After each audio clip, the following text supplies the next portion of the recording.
مشرکین نے نبی صلی اللہ علیہ وسلم کے معجزے دیکھے، مشرکین نے نبی صلی اللہ علیہ وسلم کو اپنے سامنے بڑا ہوتے دیکھا، ساری زندگی کبھی آپ صلی اللہ علیہ وسلم کی زبان سے جھوٹ نہیں نکلا، انہوں نے اپنی آنکھوں سے دیکھا۔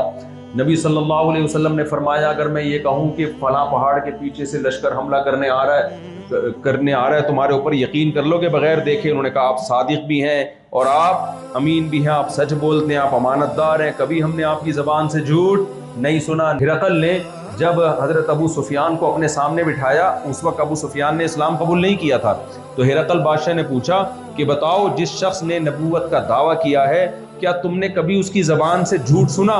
انہوں نے کہا نہیں سنا۔ تو ہرقل نے کہا یہ کیسے ممکن ہے کہ جس نے کبھی جھوٹ نہ بولا ہو اچانک اتنا بڑا جھوٹ بول دیا کہ اپنے آپ کو خدا کا پیغمبر کہہ دیا؟ یہ عقل میں آتا نہیں ہے، عقل میں آنے والی بات نہیں۔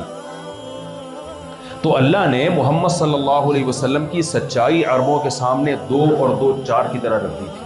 ابھی تو اتنی قربانیاں دی بلال حبشی نے، اتنی قربانیاں دی ہیں صحابہ کرام نے جو ایمان لائے آپ کے اوپر، تو اب وہ جھوٹا کہنا ان کے لیے بہت مشکل۔ تو انہوں نے کیا کہا کہ بھائی ایک بات تو پائی گئی ہے، آپ دعویٰ کرتے ہو کہ ہم موت کے بعد دوبارہ زندگی ہوگی، لیکن یہ ممکن نہیں ہے۔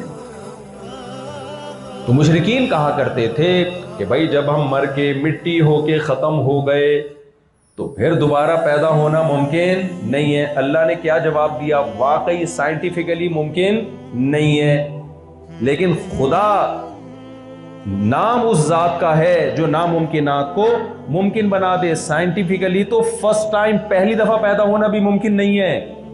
ہم جب پیدا ہوئے ہیں نا، سائنسدان تو کہتے ہیں ایسے پیدا ہوتے ہیں، بھائی یہ سافٹ ویئر کیسے انسٹال ہو گیا پانی کے اندر ہے؟ بھائی ایک پانی میں ایسے سافٹ ویئر کیسے انسٹال ہو گئے کہ ماں کے رحم میں جائے اور اس میں آنکھ ناک کان دل دماغ جگر گردے پھیپھڑے کلیجی بننا شروع ہو جائے، پورا بندہ بن کے باہر آ جائے؟ اور پھر ایسے سافٹ ویئر انسٹال ہوئے، بچہ باہر آیا اور ماں جو روٹی کھا رہی تھی، جس روٹی سے بچے کی آنکھ ناک کان بن رہے تھے، ابھی بچہ مارکیٹ میں آیا ہے اور دودھ بھی مارکیٹ میں آ جائے فوراً ہی۔ یہ سافٹ ویئر کس نے انسٹال کر دیے بھائی؟ یہ ناممکنات میں سے ہے، عقل نہیں مانتی کہ ایسا ہو سکتا ہے، یہ خدا نے کیا ہے سب کچھ۔ تو اللہ کہتا ہے جس نے پہلی مرتبہ تمہیں بنایا وہی رب تمہیں دوبارہ بنائے گا، وَهُوَ بِكُلِّ خَلْقٍ عَلِيمٌ۔ یہ چیز ناممکنات میں سے نہیں ہے، سائنٹیفکلی ناممکن ہے۔ سائنسدان کہتے ہیں ہماری کھوپڑی نہیں مانتی۔ اب تو اپنے بنانے والے کو بھول گیا جس نے تیری کھوپڑی بنائی ہے، تو کہہ رہا ہے یہ ممکن نہیں ہے۔ دنیا کے لحاظ سے واقعی ناممکن ہے، لیکن اللہ کرنا چاہے تو ناممکن نہیں بلکہ بہت آسانی سے ممکن ہے۔ اللہ کہتا ہے وَهُوَ أَهْوَنُ عَلَيْهِ، اللہ کے لیے پہلی دفعہ بنانا، دوسری دفعہ بنانا تو اور آسان ہے تمہارے لحاظ سے۔ اگر تم ناممکنات کی بات کرتے ہو تو ریپیئرنگ تو اور آسان ہوتی ہے۔